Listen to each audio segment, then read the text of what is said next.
Business as Unusual is a thought-provoking podcast that explores the innovative strategies, disruptive ideas, and unconventional practices driving successful leaders and companies in the ever-evolving world of modern business.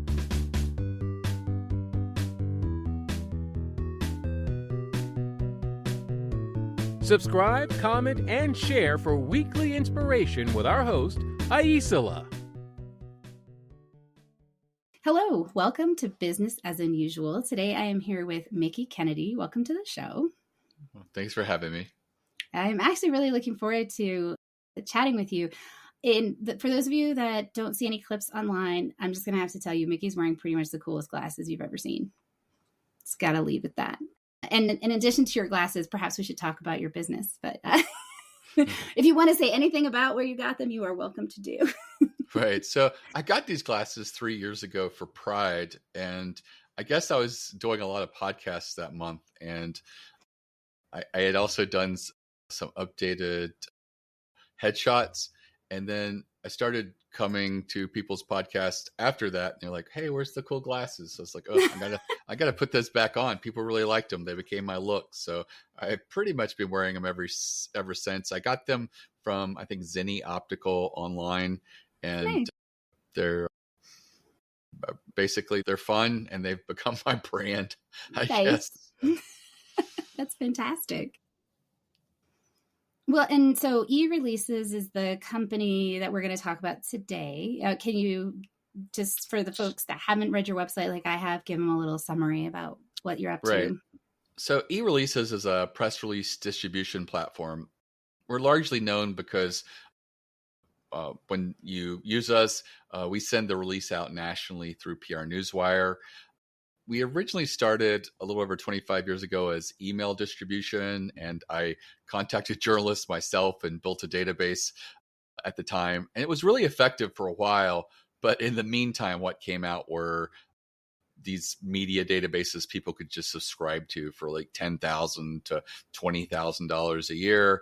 And as a result of that, a golf company buys the database and they're like, wow, there's only 2,300 people interested in golfing news according to the database. And they start talking themselves into, well, we could also send it to this 70, 80,000 financial analyst and banking journalist. And, they're like, because bankers, they love to golf and business people love to golf. But the truth of the matter is that these journalists are, the financial analyst isn't going to write about golf clubs. So sorry. But what's resulted in is all of these emails are going to journalists and they're so off topic that, journalist inboxes are crazy now. And fortunately, over 10 years ago, PR Newswire approached us and liked that we were helping small businesses.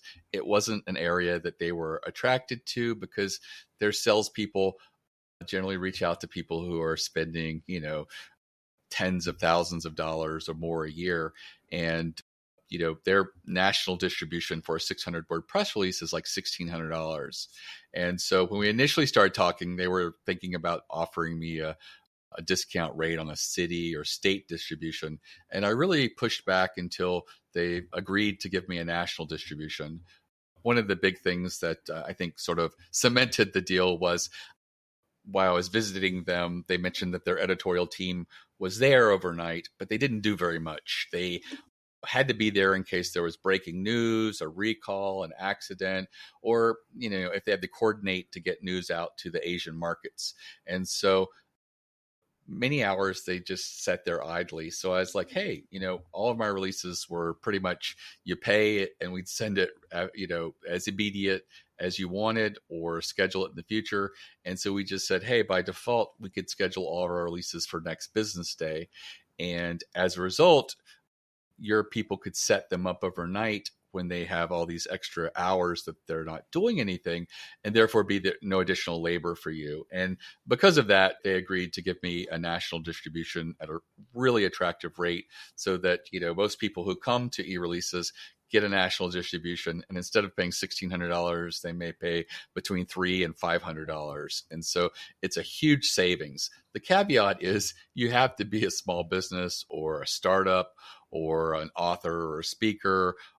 They're really if a large company comes to us or a publicly traded company comes to us, we steer them directly to the wire. And so, Mm-hmm. They gave us this rate because, they really want to help small businesses. And that's the only caveat. But it's been great because, the access to the wire is really important because unlike journalists logging into their inbox and seeing so many off-target pitches and press releases, when they log into the wire, it's a customized feed. And so if you're in fashion, you can look at the fashion feed, but you can customize it and say you don't cover any like normal retail fashion. You're like high end or something. So you can actually set in keywords to include or exclude when it captures your feed. And so you can like just, list 20 retailers like JCPenney, Target that you want to exclude. So you never see press releases that mention that. And so you could really get a tailored feed.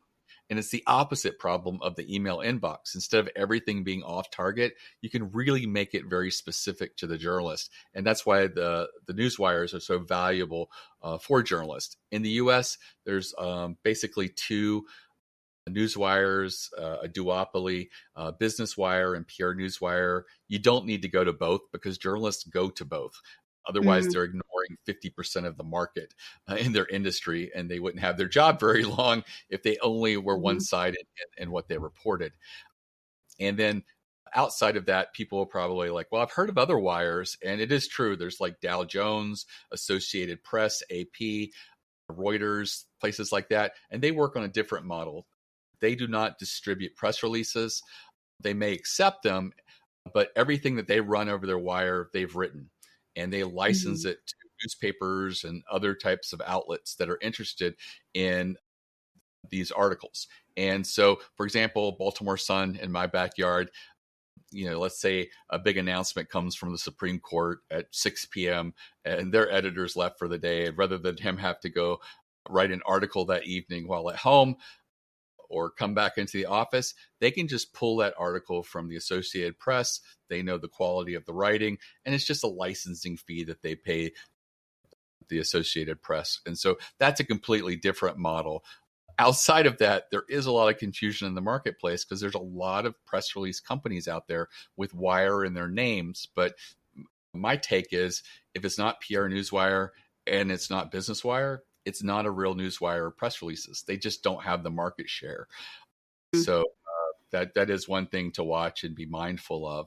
And the real value of a wire is the large number of journalists it's available to. If you have something that's very newsworthy, it could really go wide. I have on my website, eReleases.com, under case studies, the top case study was a very short-lived initiative during the pandemic to help restaurants that were closed called the Dining Bond Initiative. They sort of modeled it after war bond initiatives during prior wars. And basically, you could nominate your favorite local restaurant that was closed during the pandemic. And if the volunteers were able to get a hold of them, you could make a donation that went directly to that restaurant to help them out. And it'd sort of be backed by a dining bond or gift certificate type scenario. It did really well. We quit counting after 100 articles. It really resonated with so many places, but there was a lot more of local daily papers just continuing to pick it up. And that's when we quit counting. But it got major pickup: Harvard Business Review, CNN, Bloomberg, Wall Street Journal, Forbes, Reuters, Robb Report, a lot of some that are food specific, like I think it's Fodor's and James Beard Foundation and Taste. But it did really well because it was positive news at a time where people were, a little uncertain as to what was going on. And, they were, a little afraid, and having positive news at that time sort of felt a need among the audience. We were looking for something that was just positive. And then secondly, it was actionable. You at home who felt like you couldn't do anything during these 2 weeks we were sent home to flatten the curve, you could make a donation and help out your restaurant that maybe you went every year for your anniversary and you would hate for it to close. It generated in excess of, I think, $10 million in revenue. And like I said, over 100 articles, and you just press send and it's on the wire. And that's the real value of going on a wire with something that's newsworthy, and why I just love the fact that eReleases has that access. That is fantastic. I actually skipped when I looked at your case studies, the top 3. I don't know why. I just went right down to I'm not image focused. And I loved the National Lampoon one where they put themselves on eBay and they really credit you with getting the calls and the movement. They're like, it was fine, but it wouldn't have gone anywhere if we hadn't gotten attention for it. And I'll link to this in the notes for folks that are listening and can't see our screens. But I thought that was such a great partnership, honestly, between you and the comedians and, getting the word out. It's fun. We've had a lot of fun clients over the years. I've been doing this for 25 years. So I've had a lot of strange and unusual clients. I've had some that we've had to turn away because they're just a little too strange and a little too eccentric. I had one guy who came over and he had all these quotes by celebrities and Tom Cruise, and I forget some of the other ones. And so I at the time, the Newswire did not have concrete guidelines when it came to celebrity endorsements. They do now. Now they want to see a letter signed by the law firm or the celebrity themselves saying they're a paid celebrity endorser, unless it's something else, like someone makes a really good comment about your product, they tried it, and then they also get writing from them. Because just having a celebrity say, hey, these are the best donuts I've ever had, doesn't give you the right to use that person's brand in your marketing, which doesn't sound right, but that's the way it is with celebrity brands. But at the time, there weren't these rules. So I sent the release over to the Wire and said, what do you think of this? And they're just like, find out more about what this relationship is with these celebrities. And so I went back to the person. I said, hey, could we get something in writing from Tom Cruise saying that he said this great thing about your product? And he says, sure, but it's not Tom Cruise, the movie star. And I said, what? And he goes, oh yeah, I just found people who have the same name as celebrities, and I paid them a couple $100 to say this. And he goes, so this guy's in Ohio, and this other person that we referenced there, she's in, I don't know, somewhere else. And I was just like, yeah, you're not going to be able to send this release. And he goes, I don't get it, because I've got proof that a Tom Cruise said that. And I said, when you say that in a press release going to the media, people have an expectation this is the Tom Cruise. And so we can't accept that. But yeah, fun stories, lots of little weird things like that. I think that one's like an A+ for creativity. I was going to say, it's really creative. Like, I mean, great workaround. Ethics low. I'm thinking of maybe a 2 for ethics. Right. Oh, I love that though. Well, and I also, one of the things that I appreciated in looking at what you're up to is that a lot of times people will be like, oh, we're affordable for small businesses. And I'm just like, you got a different definition of affordable than I do. And I feel like you're like looking at what you're offering and the process that people go through. It's actually very achievable for most small businesses to be able to do this at least once, right? And as startups, I really appreciate that, honestly, as a small business, because it is hard to compete at times with the larger behemoths out there. I mean, to be fair, we're not even trying to compete. We're just trying to do our own thing in our small little pond. But even that can be really difficult. Right. Yeah. When it comes to PR, I talk to people who've spent money before, and I'm just surprised at how much they've spent when it comes to PR. I did a podcast a few weeks ago with someone who had a book published through HarperCollins back in 2021. And they said that they hired a PR firm, which isn't unusual because the big publishers don't really market much except for their really giant clients. And so he was on his own, and he hired a PR firm in Austin, Texas, and spent $40,000. And he said it was a great experience. He said they were so nice, and he had just had a wonderful experience. And at the end of the podcast, I asked him, what exactly did you get as a result of that? And he said, I got included in Harvard Business Review. And I was like, I said, most of the stuff they publish is user submitted. And I said, did you write the article? And he goes, yes, I wrote the article. And I was like, okay. I also know that anybody can write an article and just send it in. So I was like, anything else? And they said, well, introduced me to, I think, another one of their clients that I've always respected. And he did appear on my podcast about 6 months later. And I was like, so outside of that, that was it? And he goes, yeah. But he goes, it was just a wonderful experience. And I was like, I really want to know what they did when they talked to him, because this guy was just like so pleased with his experience. But he spent $40,000. And all I got was he submitted an article to the Harvard Business Review that anybody can do. You don't need a PR firm to do that. Anybody could submit an article. And if you've been picked up by HarperCollins for a book, you could probably write a really good article that they would accept. And so I was just shocked at that 40 grand but I was even more shocked that he was pleased with it. And I guess that, there are these people out there that just make you feel wonderful and good, and they're they're a little cheerleader. But at the end of the day, you've got to look at what was delivered and what you received. And I felt like with his case, he didn't get what he deserved, I think, for that amount of money. Yeah. Value is so interesting, right? Like in terms of what is the concrete value? And I know that sometimes we need a boost or someone to believe in us. And maybe that's the piece that they were able to offer.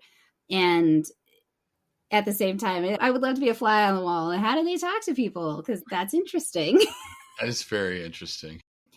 So you've been doing this for 25 years.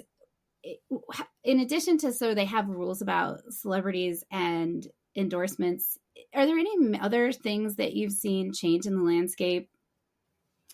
I think the biggest thing is where we get our news from. And so I guess over 15 years ago, the Newswire was very hesitant about giving bloggers journalist access where they could log in and get access to their own customized feeds. And I really pushed back with the Wire and said, hey, this person, for example, has more traffic to their website than the leading trade publication. And only, I think, a few months later did they relent and start accepting bloggers as journalists, giving them access to the Wire. And I was pleasantly surprised to find out about a year or two ago that they've already opened the doors wide to people in other spaces. For example, there are many Instagram influencers who have journalist access to the Wire because they're very influential in the fashion space, and they want to be able to talk about the brands that they cover as soon as that news is released. And it gives them an edge with their audience, and their audience says, yeah, I follow this person because, if this Hermes has something new, they know about it, almost as soon as it comes out. And on TikTok, I follow this quirky guy named Snackalator, and each week he does a roundup of new fast food products that are hitting fast food restaurants across the US. And he also does a weekly roundup as well for snacks that are hitting grocery store shelves that week or coming out shortly. And he says, hey, these products look great. And sometimes he'll say, I can't tell if that's a glaze on that or if it's icing. And he goes, but it'll be really interesting when I get to see it. But these are just photos that are provided from the company with their press release. And so he's very candid that all of his stuff comes from press releases, and he's got journalist access. And so, where we get news is evolving, and I love it that the Newswire has finally shifted and is accepting of the fact that there are many people that are producing content, and as a result, they should have access to the Wire, because it really is a wonderful thing to be able to go in and really drill down and get this great content, and it's so focused and so appropriate. And that's one of the biggest changes I've seen. I've seen also the importance of photos take place over the few years, where if you had a photo, it was nice, but it wasn't really necessary. And I feel like today, if a journalist is looking at two stories that say have the same newsworthiness and they're trying to decide which one to focus on, if one has a couple of photos, they're much more likely to gravitate to that, because they know that in print, you never know if you're going to use a photo. Photo takes up a lot of real estate and a lot of ink. But online, they love to add the photos because they know that their online audience loves the visual engagement of a photo. So it really does increase your chances of getting pickup having photos. And what was a good photo has evolved over the last 20 years as well. Used to be everybody did everything professionally shot. If you had a product, it was like on blue velvet and well lit, and it looked like a stock photo or something like that. And today, people like candid photos because online audiences are going to respond better to seeing someone using your product in their office or at their home than they are seeing a perfectly shot image on blue velvet or something along those lines. And so I think that as a result, we've just gotten a little more casual visually and what expectations are. When I started, I really believed that one grammatical error that made its way through us and made it through the wire, because they check as well, and it just slips through, destroys your chances, and you're going to be blackballed and stuff like that. And people really don't care anymore. I think the fact that we text so much and the thumbs are getting in the way a lot, people are very forgiving of typos and things like that. At the end of the day, they're worried about the story, and they just want great stories. And so I think it's great that that's the focus now. And for that reason, I always tell people, try to write your own press release. We offer writing, but I also feel like you're pretty capable of it. The important thing is to focus on what you're writing about. That's the biggest thing, but try to do it yourself. I have a lot of templates and samples on my website, but also I think AI is appropriate for writing a press release. You're not writing the article, the journalist is. And that's the end goal of a press release, is to get that article written by a journalist. And so if your writing is not good, you could lean on AI. The one thing I would never do with AI is tell it to write a press release and let it choose the subject, because AI was trained on all the press releases and content that's out in the world. And I will tell you, 98% of press releases do not result in earned media. And so for that reason, you have to come to the AI with the idea. You could perhaps brainstorm with it, but I even then, I've never found AI to come up with what I feel are really creative and innovative, newsworthy press release ideas. I have a free masterclass that I always send people to. I think it would be really good for your audience if they're open to PR to take a look at it. It's at eReleases.com/plan, PLAN, and it's completely free. And it is an hour-long video. I have paid for courses and one realized it's 20 to 30 hours of content, and I just never do it. So I just tried to make this as digestible as possible, but it goes through the types of releases that I see get picked up again and again, because the 2% of press releases that do result in earned media, there are lots of patterns, and you can actually incorporate those patterns into your press release. One of them is having data and numbers.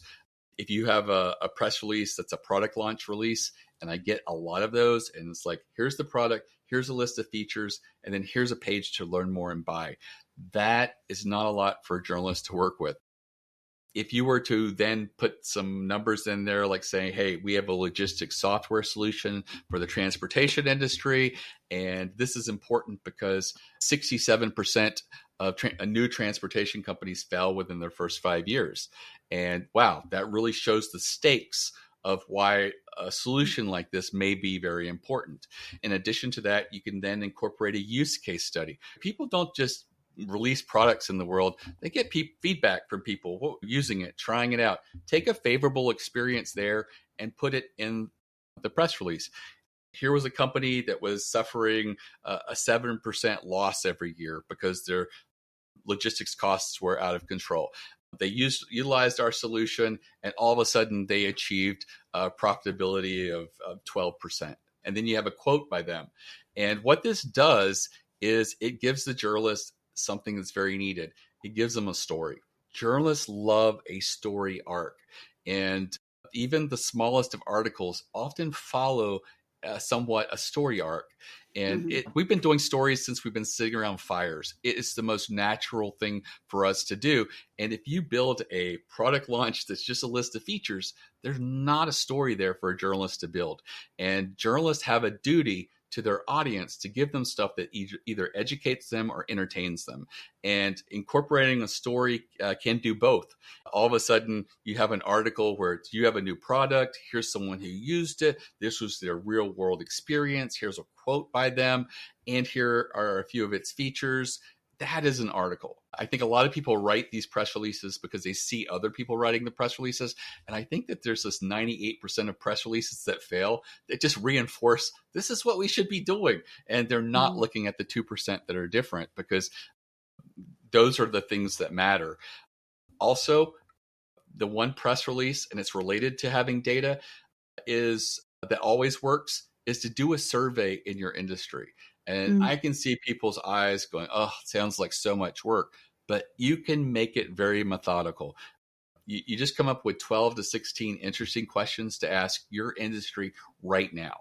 What are some really timely things? What are things that if you were at a conference or a trade show, you'd want to ask other people in your industry, like, hey, have you noticed that it's taking everybody 2 to 3 months to pay what used to be net 30? Yeah, I have noticed that. And it's like, oh, so I'm not losing my mind. It's not just our customers that are going broke. There's something going on here that's maybe industry-wide or national. And also, post-pandemic, there's some people who are having trouble trying to get everybody back into the workplace. And how do you deal with workplace culture? And what does your workplace look like? And what does workplace satisfaction look like? Those could be questions you could ask. And there's always really specific ones to every industry. So just brainstorm things that you would want to ask, and ask other colleagues, ask people that are in your industry that you respect, mentors, people on LinkedIn, and try to get some really meaningful questions. I use SurveyMonkey. I put 4 questions per page. So if they stop at one point, I've still got their responses to the earlier ones. And on the last page, you can afford to ask a crazy question or a left field question. I found that sometimes those can work really well. We did one for a local auto repair shop, and it was like asking other auto repair shops what's the strangest thing a customer left in their car while being repaired. And it was just an open field where they could write a sentence or two. And we got no statistical relevance because everybody's story was different, but we got a roundup of really funny things. And we published a page with all of the responses to the survey, which I always recommend. Put all the questions and answers for all the questions that you asked and the responses. And we put all of the responses there, but we focused on the press release, I think, with the top 20 interesting and quirky little things that people left in their car. And it did really well. They got like over a dozen automotive trade publications. The local newspaper picked it up. It has a hint of virality. Someone left a boa constrictor. Someone left grandma in an urn and they had to retrieve it after hours for memorial. It's just funny little stories like that. And you can understand why that would be interesting. But once you've got the results from the survey, you're going to analyze that and say, what would shock or be most interesting to someone in my industry? And just focus on one of those questions and answers for your press release. Sometimes you might be able to put a second question in there, especially if it's related to the first one. But I find that you want the focus to be basically that one question. You're going to talk about it, and then you're going to put a quote in there. You're the expert. You're providing some analysis. And it's like, I don't know, maybe you asked them, do you think AI is going to hurt your industry? Do you think AI is going to replace you in the next 5 years? And let's say 67% of people did. So you could say something like 67% of people believe that AI is going to replace them in the next 5 years. I think they're completely wrong, but I understand that this is a fear and people fear the unknown. But I do believe that the majority of people in my industry in 5 years, if they don't know how to work with AI as a tool, then they're going to be at a huge disadvantage and they may find themselves becoming obsolete. It's like, whoa, you sounded very professional. You put some analysis in there and then you send that press release out. Often when someone does a survey or study, they get anywhere from the least I've ever had someone I've coached get is 4 articles, but they often get 8 to 14 articles. And it's just because people in your industry love data and numbers. And when you are the source of that data, they really get excited by that. And again, it just comes to asking meaningful questions and then developing the release there. That's my thing, is to focus on strategic, newsworthy ideas. There's many of them in my masterclass. that go through. But one of the basic ones that I start out with is, what's your story? What is it that caused you to create this business or product? There is a reason that everybody, that once they step on the floor of Shark Tank, they introduce themselves by talking about their story. They had a divorce, or they lost a parent, or something happened. It's sometimes it can be just be inspirational. My kids were looking at me. I had a really dead end job, and I wanted to create something bigger than myself. And it's like, whoa, all of a sudden this human interest element has given us immediate empathy, and we care about this person. We're invested. We kind of want them to succeed. That's natural. And that also fits the whole story arc that journalists are looking for. In the early 2000s, maybe late 1999, there was a lot of stories. Every time eBay was in articles, they talked about the fact that the founder made it because he was a programmer and developer, and his girlfriend had a Pez collection she wanted to sell. And he's like, well, I'll create this auction software. And then he's like, I can open it up to the world. It was a made up story. A PR firm created it. There was no Pez collection, of what I've learned since. But it shows that story got resurrected so many times because it was a really great way to sort of get people to say, oh yeah, I could see that. That does sound really cool. And wow, he was able to build it out. And wow, good for that person. I'm championing along with them. And so that's the real value of that. And I'm not saying make up a story, but sort of. No, I definitely heard that. I heard you saying that we should, I'm suddenly thinking about my Pez collection. Yeah, do an inventory, because you might even be shocked that you have a story in you. It's just a matter of pulling it out and rearranging it, and just like, wow, that kind of is interesting, and how I got started. And that could be an important element. Sometimes that you don't lead with that, but maybe when you're making another announcement, like celebrating a 10th year anniversary, you could talk about what led you to create the business, or you're perhaps announcing you won an award. And then in perspective, you talk about your company and how you founded it and what led to it and where you've come from. And I think one of the most interesting things is that a lot of my clients are very apprehensive about showcasing where they came from or sharing obstacles that they had. And it's often because they feel it's not professional. And that if they appear small, it'll be a disadvantage when it comes to the media. And I'm here to tell you that you need to get over the imposter syndrome, because journalists do not get appreciated by their readers and their viewers by covering Google, Microsoft, and Amazon. But they have to, because these are big, giant companies. And when they do something, they cover it. But they get appreciation and accolades from their audience when they focus on a small, unknown business. Maybe it's a cool piece of product or software or something that they've developed, and often no one knows about it. And that's what makes it cool. It makes the journalist seem like a curator, and they put the spotlight on this company because they're doing something really unusual and different. And those are the stories that really energize their audience, and they get a lot of love for that. And for that reason, being small and unknown is actually an advantage. It makes a journalist who discovers you much more successful and knows that they're going to get more love from their community of readers and viewers because nobody did know about it. And so don't think that being small is a disadvantage. I had one client had an embarrassing story where they just grew a little too fast right in November. And they were really concerned that if it continued, they wouldn't stay on top of it. So they canceled Thanksgiving, and the whole family went out to the garage and did fulfillment Wow. Thursday through Sunday. And I told them we should share that in a press release, and they did not want to at all. But I insisted and said, if it doesn't work, I will pay for the second release of what you want to do.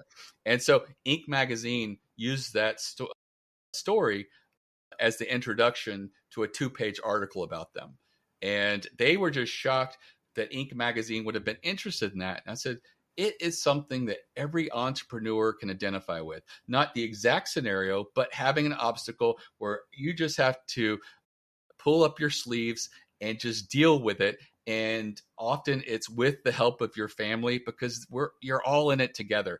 And I said, that's the kind of thing, that rallying thing that entrepreneurs love and identify with. And I could see why they introduced you, now much more successful and having warehouses and stuff at this point. But at that point you didn't, but it really just made you, again, people really care, get that immediate empathy, and also identify with that kind of setback that other people have experienced. That makes a lot of sense. I have a couple questions. One, your definition of small business, because I have a friend who defines it as companies that do 25 million and more. And I'm like, is that your, No. I'm like, that's not my definition. No, So I think most small businesses that I work with are under $10 million, and they can be as little as a side hustle where someone has a full-time job and they've created a website and they've got a cool widget or something that they're doing. And it could be as small as that. It can also be an author who's published for the first time. It could be through traditional press like HarperCollins, or it could be self-published. And they're just trying to get some recognition, all the way up to companies that are doing millions of dollars a year in business. Maybe we're dealing with some clients that are over $10 million, but I would say like the overwhelming majority of my clients are probably well under $10 million. And I just want people who are listening to know, like, you fit, you're cool. Right. And then what's the process? Because I'd definitely be one of your clients, right? I want to get the word out about my podcast. So I sign up on the site for one of your packages, and then what happens? Right. So if you're looking to have us write the release, you would just place an order. You'd be asked some questions to help you out. The writer could contact you by phone as well, especially if you request that. But I do tell people, try to write that release yourself. Go through that masterclass and get familiar with the types of releases you should focus on. Try to write it. If you want to lean on AI a little bit, go ahead. And it's okay to beat up AI. It's just a machine. So I will say, okay, that was a good headline. Now give me 25 alternative headlines. And it just spits it out. I'll find 2 or 3 that I kind of like and say, give me like 10 variations of this headline. I do the same thing paragraph by paragraph. I'm like, okay, paragraph 2, I really want you to also incorporate the fact that this software does this. And they're like, boop, it rewrites it. And I'm like, give me 3 versions of this paragraph rewritten. You can just keep asking and beating this thing up until you get something that you really like. And like I said, make sure you know what you want to write to begin with. And I also find that sometimes if you just approach it and say, I want to write a press release. This is the subject that I want to write about. Here's my company. Here's my website. And if you've been around for a few years, that's good, because I think ChatGPT has scoured the internet recently. And I was surprised how much it had read about me, my blog post and other things like that. So it already knew a lot about me. And then just say, now give me an outline of how you would propose this press release to be, paragraph by paragraph. And they'd say, this is the way I do it. And I'd look at it and say, I would rather the quote be the second paragraph, because I want to say something really good. And that's another thing. You might have to beat up AI quite a bit and maybe even rewrite the quote yourself, but spend a lot of time on the headline and on that quote. Because what you don't realize is, if you have an amazing quote, you cannot be taken out of the article. I have had people who've done press releases on a really interesting subject, and they had a safe quote that was just very general. And a managing editor saw the article, saw this company with a quote in there, and he just said, I don't know why this company's in here.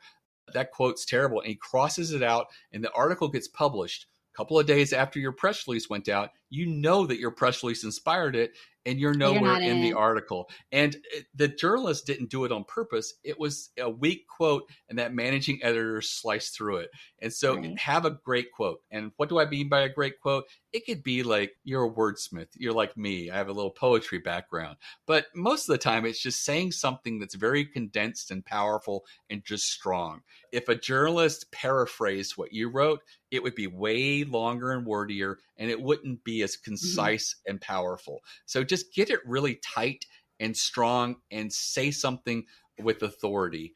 And, the people who we follow the most as influencers just have strong opinions and they're willing to Mm-hmm. say it. So make Yeah. sure that quote has a strong opinion and says something in a way that's powerful and strong and concise. And I think that can really work extremely well. And Okay. and then So I have my press release, and then what? What happens next? you would upload it into the website. You would choose your industry categories. You would choose when you want to go out as early as the next business day.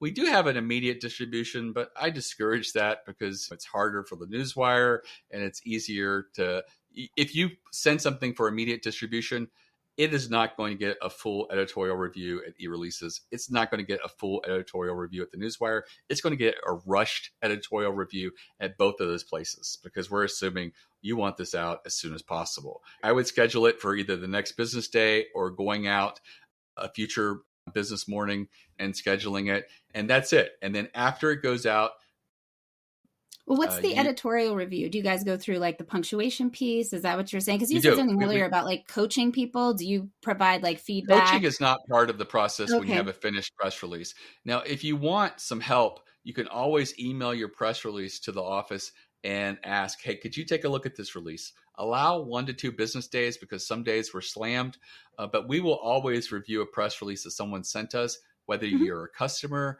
or not. So if you've never placed an order with us and you send us a release to look at, we're going to get back to you in 1 to 2 business days with some feedback. And we would probably tell you, hey, we really like what you're doing.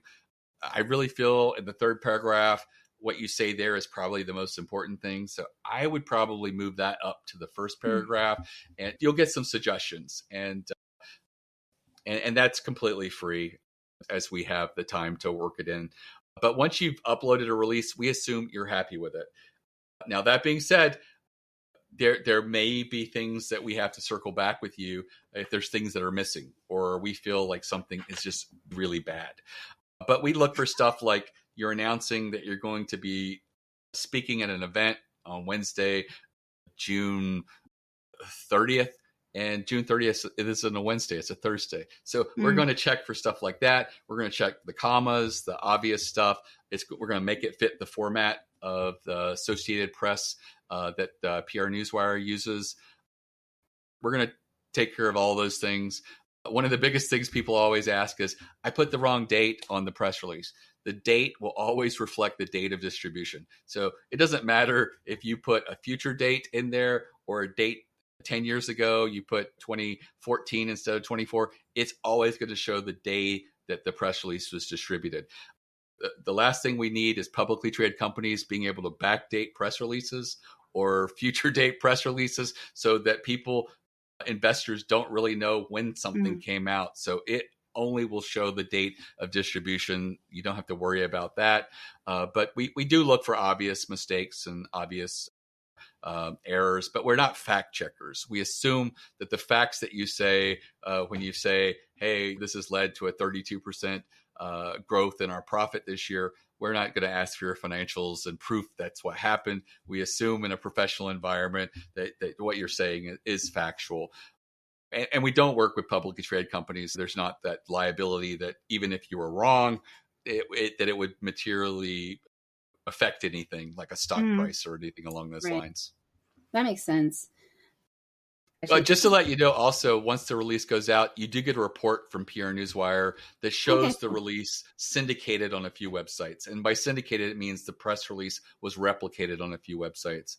And a lot of people get excited by that, but I always tell people that just happens with everybody. And there are businesses on the internet that focus on that. I think with PR Newswire, you get 70 to 100 and some of these syndicated websites for average press releases. There are ones out there that you can get on 700, 1400. The thing to note about all of these places is the location where these press releases are, they're not high traffic.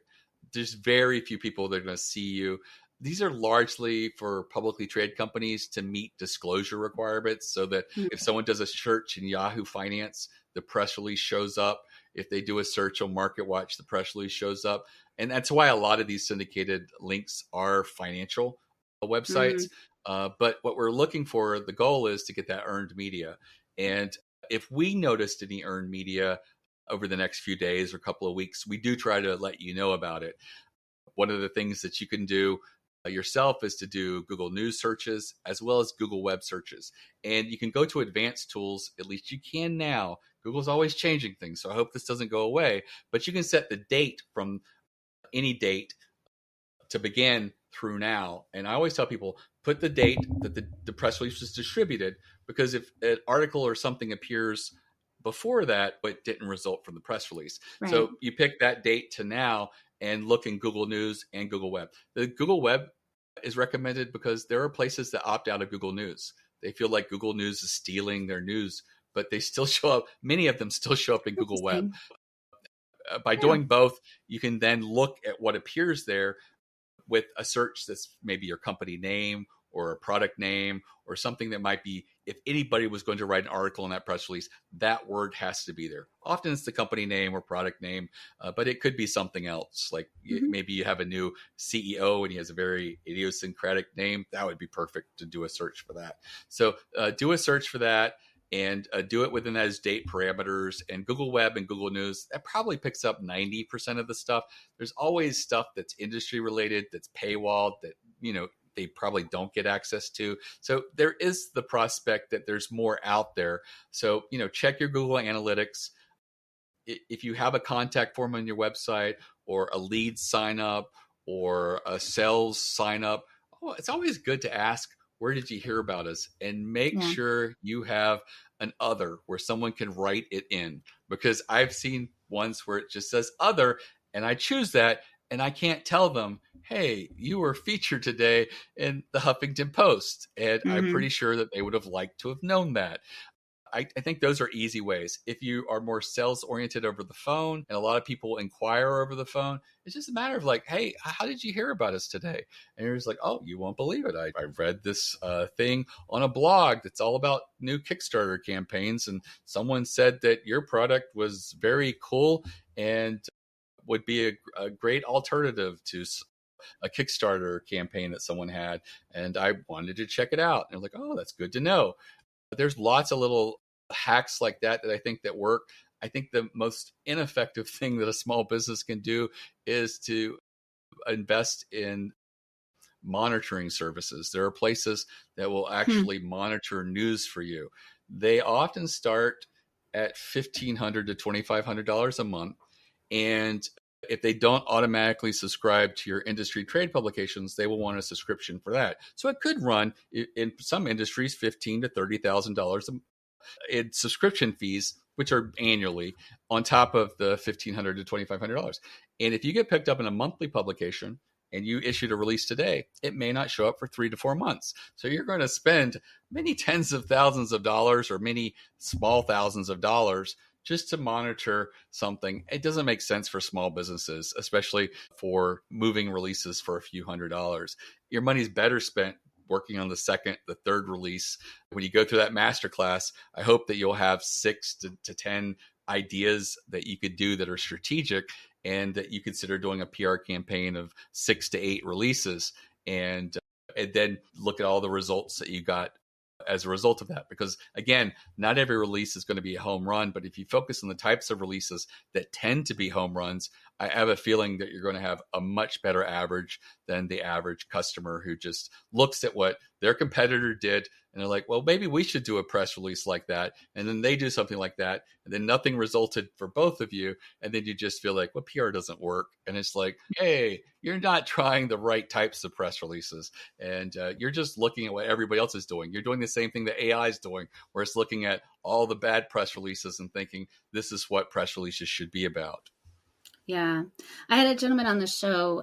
He was the CEO and founder of a company called Soda Pup Toys, and they make lick mats, and it's all USA made. And he used to be a product, I want to say manager, but I think that's the wrong thing, like a product guy at Nike. And he talked about how Nike does what he calls a pull strategy. So that's his marketing strategy, is he does product press releases. And he said it's much more effective to do a product press release and get earned media about things than to pay several $1,000s for a quarter-page ad somewhere that no one's really going to read. And that really stuck with me. It was early, I think it was in like March that he was on the show, but I liked the way he talked about that. And he said, that's Nike's strategy, right? They pay famous people to wear their sneakers or whatever. And that's so he's like, I'm using the Nike playbook. And I'm like, pretty great. Yeah. One of the things that I've noticed is we work with a lot of people that appear on Shark Tank. The producers recommend they do a press release before their episode airs. And often they'll come back to us again and again. But what I've noticed is startups tend to do really well with PR. And it's often because they have their elevator pitch down. They really know what they do that's different than everybody else in the industry. And then secondly, they are usually very focused on the story. And they tell a story arc, and they're used to telling their stories again and again in front of investors and to get other people excited about what they're doing. But they often will invest in PR before they do paid advertising. And we've worked with many of them, and they'll be really intense for 6 months, get a lot of articles, and then they put those articles and logos all over their website. They share the articles with their social media, and they will do page captures and put them all over their website of the whole article. And then they'll do paid advertising. And what they know that a lot of people know is when you get an article written about you, it is huge credibility. It really establishes you. It builds a rapport. It's a signal of trust to a lot of people that this is a company that's doing something meaningful and they're not going to scam you or anything along those lines. Right. And so gives you a clout and currency, and they can then take that clout and currency and get paid advertising, and their conversions are going to be substantially better than if they had just started with paid advertising. And so they get that PR, they get that credibility, they put it on the website, and then they send paid traffic to the website, and it converts much better. And that's one of the things to know is that PR can bring you sales. It can be transformative, but it also makes your existing sales easier. And it also makes your leads more likely to convert, because as you email and correspond with your leads, you share with them, hey, here was a pickup we got 2 years ago. Here was a pickup we got last month, and things like that. And the same goodwill that's created when someone reads an article, that emotional response that we get, we're like, oh yeah, I like this, happens with them, and they're going to convert much higher. So you have an MFA in writing, and what is it that brought you to PR to go from, I mean, because most writers, like my undergraduate's in comparative literature, so I feel a real kinship in that. That's not it. So my game plan when I graduated 27 years ago was to wait tables and write poetry. Okay. And so I did that for a summer, and my ankles and knees and back never stopped hurting. Yeah. 3 months later, I still felt like, I don't know, physically just overcome. And also at the end of a 10-hour shift, there was no reading. There was no writing. I decided, Mickie, you got to pivot to a safe office job. We didn't call it pivoting then. We called it figuring something else out. And so I got hired at a telecom research startup as employee number 3. And they said, hey, you have writing on your resume. Figure out press releases and send them out to the media. There's the fax machine. We did have a Rolodex of some people to fax. And so I didn't have to do all of that. But I knew that we published data and we had great data. So I was like, oh, here's the tables of inbound and outbound traffic from the US to Caribbean islands for last year. And I sent out a release and nothing happened. And I just started looking at what journalists were reporting on. And I just said, they like stories. They like stories with numbers, but they want the numbers to tell a story. And our numbers were just numbers. And so I looked at one of the countries there, and I asked the other guy who was a research analyst, why does this country have so much more inbound and outbound traffic to and from the United States than all these other Caribbean countries? And he's like, oh, that's a big call center for 1-900 numbers, which were popular at the time. 75 cents a minute, you get your horoscope. Does your pet need a psychic? So you can talk to someone for $1 a minute and they'll tell you how to better raise your dog. Or all kinds of things. You name a subject matter, they were there. Love life, whatever. I talked about that, and that story, I sent it out, and boom, we got that first press release. The Economist, Financial Times, Washington Post, Wall Street Journal, and 3 telecom trade publications wrote an article. And I was like, whoa, okay, that's good. And so I would continue to look at our data and try to find stories behind it. And one of the things I noticed going back a few years was, hey, when there was growth in a country that I guess wasn't like an industrialized country that we recognize, like 3-4 years in a row, all of a sudden the economies would start booming, usually year 2, 3, or 4. And so I shared some data, and boom, we got picked up in Investors Business Daily and a few other places. Even more importantly, we started getting orders that weren't from telecom companies. All of our customers were mostly telecom companies or telecom analysts. And all of a sudden, we're getting orders from hedge funds, investment firms, and places like that. And they're like, hey, this gives valuable data. And so I just continue to tell these stories, and we just continue to grow in business and in reputation. And I just was like, this is the coolest thing. And then journalists started calling me and saying, hey, in the future, could you email me instead of faxing? And that's when the light bulb went off and said, email is really a lot easier. You just hit send. You don't program 100 numbers in a machine that only holds 100 numbers and then have to delete it the next day to put 25 more numbers in there. It was really refreshing. I had mentioned to my boss that, hey, you could create a business where you just email journalists. And they're like, hey, that sounds pretty cool. And so I spent that following year in my downtime just contacting journalists. And at the time, these were people on message boards, just hanging out. There wasn't really social media at the time. And everyone I approached, except for like maybe 2 people, were like, yes, that sounds refreshing. Send me press releases on my subject. And originally I was going to be just technology. And what I found is as I was contacting people, they're like, oh yeah, I'm no longer technology. I'm now sports. Or I'm no longer technology. I'm now doing food and beverages. And I was like, wow, I didn't expect people's beats to change so much. So I just like, okay, I'm going to start putting everybody in there. And so when I launched in October of 1998, I was just a matchmaker. And I did it. It worked because these people were like appreciative and they weren't being overwhelmed with email yet. But we would wait and see what happens over the next few years. It was really great to see so many journalists respond. And then over time, I got more of these, I don't know if it's the poetic mind or a different section of my mind where I would help clients who are just feeling like nothing's working and think outside the box with creative ways to try things. And also seeing a lot of releases that work, getting me thinking, could this work for other people? And I found that it does. Like the survey or study, that was something I didn't know would work for anybody until we tried it, and it did. I don't know. I think that I'm an accidental business owner.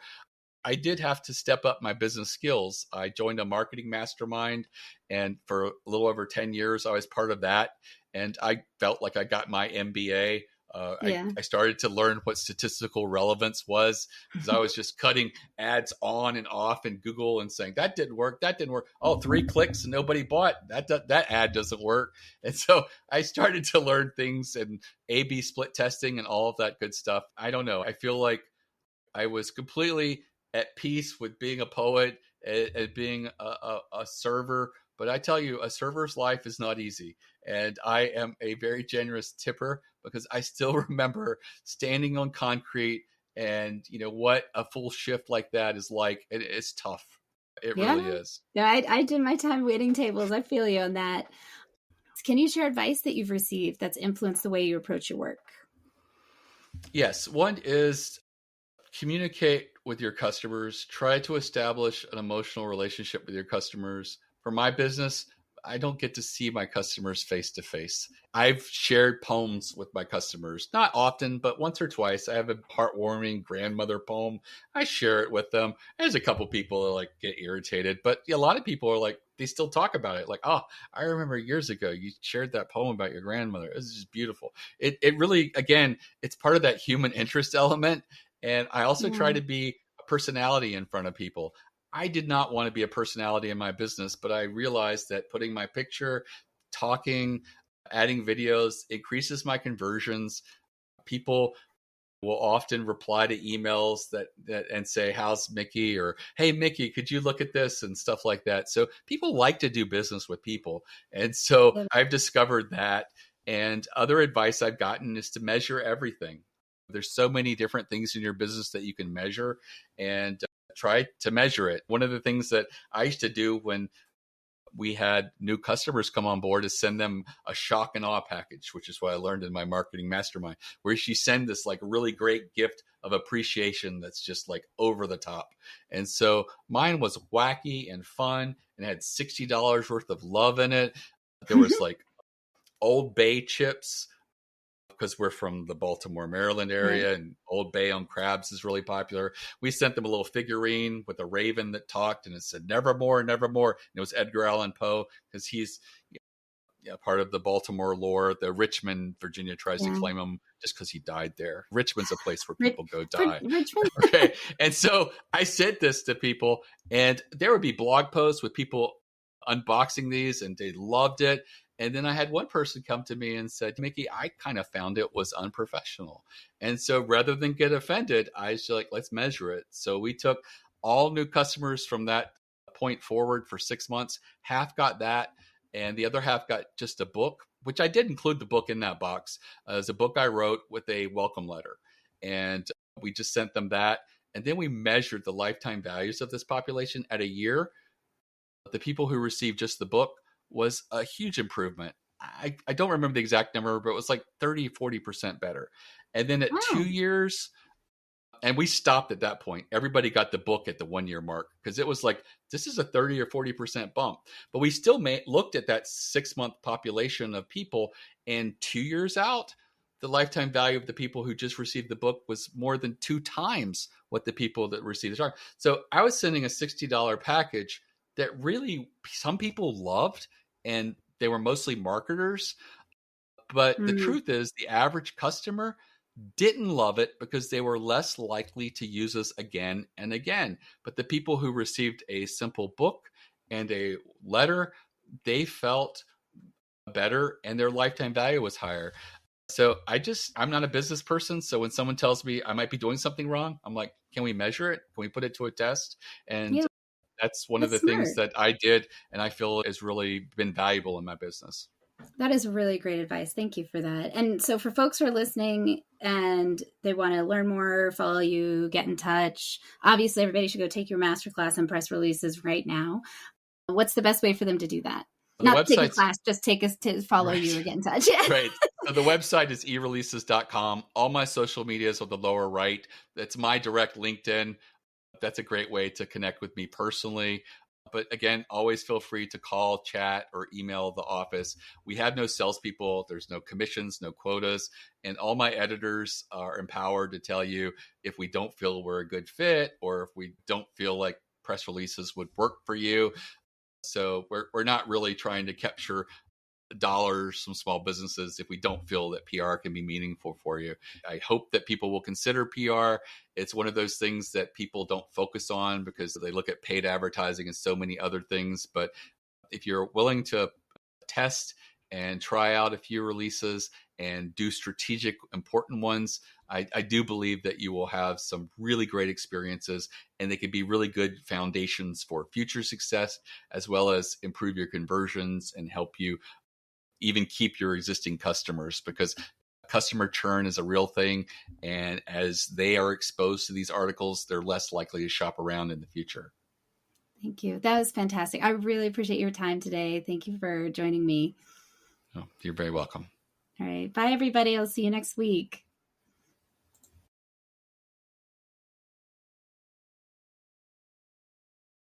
I hope you enjoy the show. I love making it. If you did enjoy it, consider hopping over to the review portion of the platform you listen on and letting other people know about it. Or share the episode or the entire show with a friend or subscribe to the show. Definitely reach out, get on my newsletter, follow me on social media, and let me know what you like, what you don't like, and what you'd like to see in the future. While we love our guests, appearance on the Business as Unusual podcast or any Bicurean consulting production is for information purposes only and is not to be considered an endorsement of their business practices, or character. Please properly vet anyone you find through this podcast and generally before you do any business with them. Thank you for listening.